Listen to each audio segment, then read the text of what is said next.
Rise and shine. You're watching WCTV Eyewitness News. The Good Morning Show starts now. All right, welcome back to the Good Morning Show. We're taking a spectacular look at the full moon from our tower camera. That's up close and personal. Yes, it is. That's a good looking shot right there. Yeah, that's really, really neat. The sturgeon moon. The sturgeon moon. Don't they all have names, right? They do. I got a fun fact right. This is the first of two full moons in August, which means the second one, which will be at the end of the month, will be a blue moon. Okay. I got all information on that on my Facebook page, by the way, so check it out. If you're interested in the moon stuff, yeah. I always put up all kinds of information about the moon on the Facebook page. Well, and you can just stop by and check out my Facebook if you want to. I have nothing about the moon on there, but I'll share his post. There you go. Even better. Do it. There good we morning, go. everybody. Yes. Thanks for being here with us. Lenitra at a conference. Yeah. Or I guess en route to a conference this morning. So we get Madison for the next couple of days. Yeah, so get comfy because I'm here to stay for 3 days. It's not going to be any cooler for you. Okay. And we're going to start to turn up the humidity, I think, over the next couple of days. So be ready for that, my friends. But hopefully that means maybe we can start talking about some of those showers again after today. I don't love the chances today. I think they start to get better tomorrow. And as we head towards Friday and the weekend, then we start talking about more afternoon showers. And hopefully that means not nearly as hot. But today, got a real good chance to be every bit as hot as it was yesterday. Yesterday, 99 for many, many hours. 99 would be a record. It would tie a record today. Hopefully we don't quite get that hot. We're starting off at 77 in Tallahassee. It's 72 in Thomasville. Valdosta and Perry checking in at 74. I don't see anything on the radar again out there. Now, usually we don't find a lot of activity early. Maybe we can find a couple isolated showers offshore. I don't even see that. We still have that north or northeast wind. It's going to make it hard for the showers to do their thing. And that means those temperatures are going to climb fast. They're going to climb far, and it's going to start early, and it's going to stay hot late. I'll break it all down. Full forecast in just a bit. Now back to our top story this morning. If you were with us at the top of the hour, we told you about an arrest to a deadly shooting at the Time Saver convenience store in Tallahassee that happened on Monday. Police identifying that person as 42-year-old Ramon Williams. He's now facing charges of second-degree murder and possession of a firearm by a convicted felon. We're told Williams turned himself into police yesterday morning. That incident is just one of 3 different homicides taking place in Tallahassee in a 24-hour time span.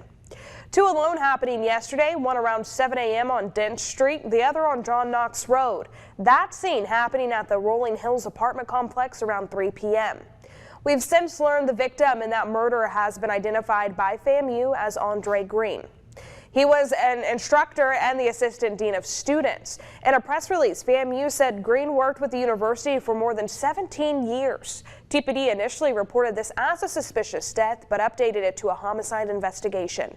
Police haven't told us how Green was killed and if there are any suspects or if any arrests have been made.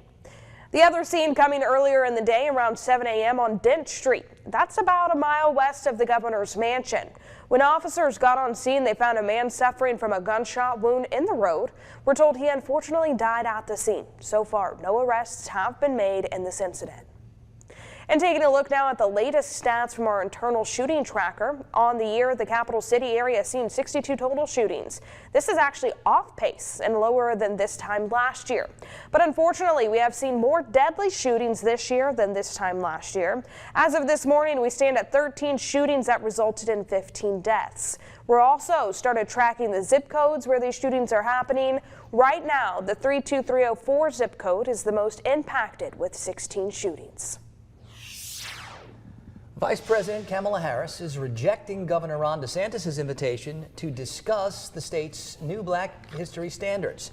At a recent speech in Jacksonville, Harris condemning the new standards. These standards, in part, teach middle school students how slaves developed skills which could be applied for their personal benefit. Now, the Vice President returned to Florida for the AME Church Women's Missionary Society Quadrennial Convention. There, she echoed the same sentence during her speech. Right here in Florida, they plan to teach students that enslaved people benefited from slavery. They insult us in an attempt to gaslight us, in an attempt to divide and distract our nation with unnecessary debates. And I got Kamala Harris coming down to Florida trying to create phony narratives because she understands Florida has stood up to the left's agenda. Now, at that convention, the vice president also criticizing several other controversial laws recently passed, such as book bans, limiting abortion access, and gender-affirming care. Students will be heading back to campus in the next few weeks. Florida's public universities are now working to figure out what they need to do to comply with a new state law that bans universities from spending money on diversity, equity, and inclusion programs. Our Capitol Bureau reporter Cody Butler explains how students are hoping to get answers. Students at Florida State University are worried about several programs, including the Black Student Union and Pride Student Union. It's going to have unintended consequences. People want to leave now. Cass Casanova is the president of FSU Students for a Democratic Society. Tuesday, she and other students met with FSU President Richard McCullough to talk about the future of these programs. There are programs here such as the CARE program that are meant to, increase diverse populations at the school. But the truth is this bill is kind of unprecedented, so we really don't know what the effects will be. Despite the ban on tax dollars going towards these programs, students here at Florida State University say they feel it's important that these programs continue. There are plenty of LGBTQ students at Florida State, there are plenty of minority students at Florida State, and they feel scared. In a statement, FSU says it is evaluating the new law to see what updates are needed or if the FSU Board of Trustees needs to take any action. It also says the Florida Board of Governors is also analyzing these bills and will issue guidance. Many businesses and other organizations invest in DEI training to promote diversity and inclusion. However, Florida Governor Ron DeSantis called DEI discriminatory when he signed the bill into law on May 15th. This bill says the whole experiment with DEI is coming to an end in the state of Florida. We are eliminating the DEI programs. We are going to treat people as individuals. We're not going to treat people as members of groups. North Dakota, South Dakota, Tennessee, and Texas also passed similar laws this year. In Tallahassee, Cody Butler, WCTV Eyewitness News. Now, the Florida Board of Governors tells us it's working on creating definitions and a timeline to implement this law. The Florida State Board of Trustees meeting today at 3 p.m. The virtual meeting shows only 4 items on the agenda, none specifically addressing the big rumor that the school is interested in leaving the ACC. However, one item is a request for approval for a $10 million loan for the school's Seminole Boosters, which fund the athletics department. FSU has to notify the ACC by August 15th if they indeed want to leave the conference. And dozens gathering in Cascades Park to celebrate National Night Out with local law enforcement. TPD putting on the free event in collaboration with first responders from across the Big Bend. WCTV's Logan Scajano was there and has more. Cascades Park came alive with music, snow cones, and even a petting zoo Tuesday night. But law enforcement leaders say National Night Out serves a much bigger purpose in our area and around the country. And it's something that gives an opportunity to law enforcement to use this platform to get out and talk with the community, engage the community, let them see all the bells and whistles. From learning CPR to getting a tour of the fire truck, first responders giving the community a behind-the-scenes look at their work. For the first time ever, learning about the fire department. Like, I never know about what fire department do. And this is my first time trying on their gears too. It's really cool. National Night Out started just outside Philadelphia in 1984. And while TPD sponsors Tallahassee's celebration, other agencies like FHP and LCSO were also there. One of the most important things they can understand is that we're all working in unison trying to make sure we keep our community safe. Many law enforcement officials opting for a more casual look at the event. It's something TPD Deputy Chief of Police Maurice Holmes says was by design. It allows the community to see that we're human. We're all people just like everyone else. The timing of National Night Out is also significant. It comes on the heels of 12 shootings in Tallahassee last month, making July one of the most deadly. It tells us that we have a lot more work to do, that certainly we've made some progress with respect to interacting with and getting in some of these gangs in our community, but we've got a lot more work to do. In Tallahassee, Logan Scajano, WCTV Eyewitness News. The event wrapped up just before 9 p.m. last night. TPD is still encouraging people to engage with first responders when they can. So they're often called the rainforest of the sea, but these coral reefs with their beautiful shapes and colors are dying. The ongoing heat is just too much for them to handle, and it might surprise you how dying coral reefs could impact us all.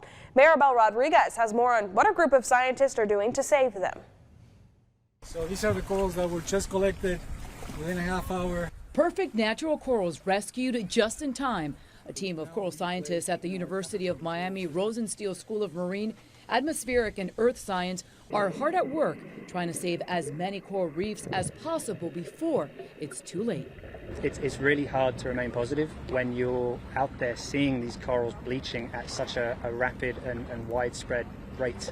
We're talking about not only the corals that are so important to all of our marine life, but we're also talking about corals that our researchers have spent years and years building, engineering. The cause, the extremely warm weather we've been experiencing that is creating catastrophic effect to our precious coral reefs. As it grows, it builds a rock underneath it, and so you have this wall of just blockage of wave energy. And so all coastal cities, all urban infrastructure that's on the coast stands to benefit from coral. And losing it means that we're going to get hit by all of this wave energy, all this storm energy. So there's a lot more at risk than just the fish and the dolphins and the turtles if we lose our coral. It's a devastating situation, these scientists say they see year after year, but nothing compares to what they are dealing with now. What makes this year so unique and so damaging is that the thermal anomaly, which is basically a departure from your average high temperatures, happened very early. So we're not used to seeing these temperatures before August or September. That's the temperature peak here in Florida. We're seeing them mid-July. A heartbreaking sight below and above the surface. If this was any other animal and we were covering this, it would be horrific. Seeing coral bleaching is like an elephant graveyard. Their goal? To pull in as many different species as they can and put them into their temperature-controlled tanks, while at the same time breed new corals suited to survive warmer temperatures. It's very depressing to be in this situation. It's very heartwarming to be able to rally the troops and get students and staff and faculty and volunteers involved, not only here in Miami, but all around Florida, moving these corals. So you may be asking yourself, what can you do to protect the corals? Practice safe boating, conserve water, and don't send chemicals into our waterways. And while at the beach, clean up after yourself and other trash that's left behind. Time now for First Alert Weather with meteorologist Rob Nucatola. And those are all excellent and common sense things you can do to help out for sure anytime you go down to the beach. Now, as far as our setup, today might be a day you want to go to the beach. It'll be a little bit cooler there. Yesterday, we spent so many hours up over 90, nearly 12. We spent so many hours over 95, almost a full work day, and we spent so many hours at 99, like 4 full hours. So we had all kinds of hot out there yesterday. The computers want to take the numbers down maybe just a little faster than I want to take them down today. I still think we're going to get to the mid-90s, if not warmer. But a little change in wind direction could make a big difference in the way things play out this afternoon. Right now, we're still talking about a flow mainly from the north, and what that likely means is we're still talking about limited shower chances and maybe not as humid as we had at the last weekend or like on Monday, or as humid as I think we're going to get again as we get to Friday and this upcoming weekend. And when we have more humid air, it doesn't heat up quite as fast or as far as slightly drier air will. We're at 77 right now in Tallahassee. We're at 72 in Thomasville. We're at 74 in Valdosta. Those humidity values are up over 90%. It is a little icky, sticky, gross outside, but again, not like it was back on Saturday, Sunday, or Monday, or like I think it's going to get again by Friday and Saturday and Sunday. Nice to see that 68 now in Blakely. Usually runs one of our cool spots. The 77 at Apalachicola and at Tallahassee are the other two spots that are not in that 70 to 75 range. The breeze, if there is one, and there's not much, is trying to turn a little bit more towards the northeast, and that'll try to bring in a little different air mass, just a little bit. I see some fog in a couple of spots, like in Valdosta, like in Homerville, where we've got some reduced visibilities. We've been seeing some showers, especially east of the I-75 corridor. We'll probably see a couple more there again today, and that means maybe a little better chance for a few more showers or a little bit more fog there over the next couple of mornings. The big heat is off to our west. We're on that eastern periphery of that big heat. Now, over the next couple of days, the air starts to moisten up a little bit more. We start to generate more clouds and better chances for showers, and that should slow down those temperatures. I hope we start getting more afternoon showers. Got a lot of thirsty lawns, greens, and gardens out there, and we've gone a couple of days with these really high temperatures without any rain, and of course, that's no good for the greenery outside. Futurecast, not superly optimistic for a whole bunch of activity today, and I don't really think we're going to find very much. The tropics are actually getting quieter currently. We still have this one little piece of energy out here in the middle of the Atlantic. Looked a lot more impressive earlier this week, now down to a 10% chance for any kind of organization, but it's also in that little window in the middle of the Atlantic, not going near any land areas.